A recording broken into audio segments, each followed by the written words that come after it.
Well, let's talk to Mr Pothole, road safety campaigner. Mark Morrell is here. Good to see you. But you've got to tell us why you've got the name for a kick-off. I started locally because I was fed up with the state of the roads. Started a Facebook campaign. The local media then jumped onto the fact of Mr Pothole. My attitude is call me what you like as long as you fix the roads, really. But is there an issue then with all of this? It's not just the fact that the potholes are there, that they tend to stay there a while. There's an issue, isn't there, with the way they're being repaired at the moment? Yeah, I've spent 8 months studying all of the techniques and various situations. The problem really is a lack of funding, as has been alluded to, the recognition of that. There is a massive backlog of work. Bad weather does have an effect, but if you've already got a cracked area and bad weather, it's going to get worse. The repair techniques are on poorly maintained roads won't last. If the edges are not sealed correctly, which we see, patch and mend mentality can't carry on any longer.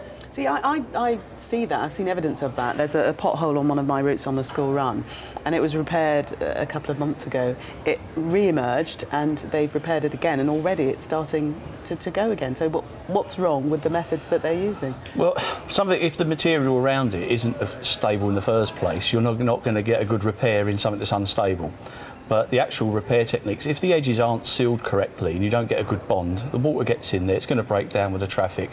If the road's actually shot to pieces, needs replacing, that patch and mend is a constant cycle. It's got to be broken. It's costing millions and millions of pounds. There's a complete strategy where we need to actually change government's mindset and invest in the roads. The usual thing is there isn't the money available, but we're going to put a fast rail track in, but our roads are deteriorating so fast that we've got that max backlog, plus, you know, we need to do something about it now. 32 million quid in compensation claims, 2012-13. That, presumably, you're going to know how people can pursue those claims more effectively, but also that's got to be some sort of incentive for the councils to pull their finger out, hasn't it? You would hope so. I mean, and that's the financial cost. There's a human cost with some people, unfortunately, have been killed through potholes and injured. I had a cyclist this week contact me who sustained injuries in London. So you think it would be, you think it needs to be addressed, but it really needs a complete mindset. I mean, government's good at quoting billions and billions of pounds. It all sounds a lot to the general public, but it's nowhere near enough for the vast network, and it's a dynamic network, and it needs to be invested. You can see from the picture behind you the amount of crack and crazing on there. That it doesn't. That road really needs resurfacing. The average road surface should last about 20 years. We're into 40 and 60 years, so it doesn't take a rocket science to work out what needs to be carried out on our roads. And if the roads are in this, or a lot of roads at least, not all, but if a lot of roads are in this sort of condition, presumably with the bad weather we're expecting over the coming days, Isabel. We've been really lucky. I mean, December was so mild, the first half of January mild, and it's turned exceptionally cold across northeast Europe, and it just takes a little bit of a wind direction for us to feel the change. And next week, Wednesday, Thursday, high temperatures of maybe 1 or 2 degrees, some hard frost later in the week.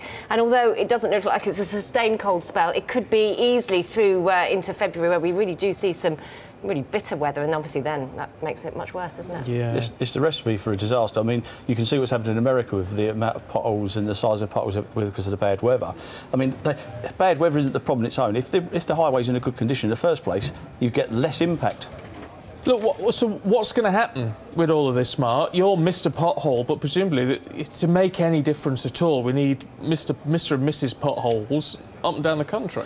Well, I mean, I've got a website of Mr Pothole, and that's trying to give information to people, highlight the issue. I try and give advice to people, so if they have had claims, I've helped people in the past recover money, because there's you can report a pothole, you might not know the council, you might not know those sort of things, and I got involved with a company called Street Repairs to actually identify those, because you've got Highways Authority roads as well, which a lot of people aren't aware of those boundaries.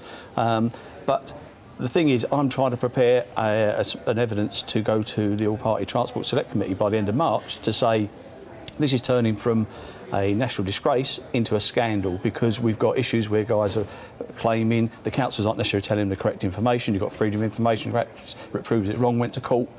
We've got other councils where there's been reports saying that they haven't got the resources to actually manage a £30 million contract on the highways. It's a scandal. It's going to be an ongoing issue. I hope you're going to be able to keep us up to date with how you get on with especially with that select committee and what have you, Mark. Really good to see you. Thanks very much indeed. Well, let's find out what is going to be happening with the weather in the immediate future, Isabel. Yeah, in the immediate future it's unsettled, and the flooding is a bit of a story. Obviously, the Environment Agency have an amber flood warning in force for the Somerset Levels, Hampshire and Dorset, and we've got more rain to come this weekend.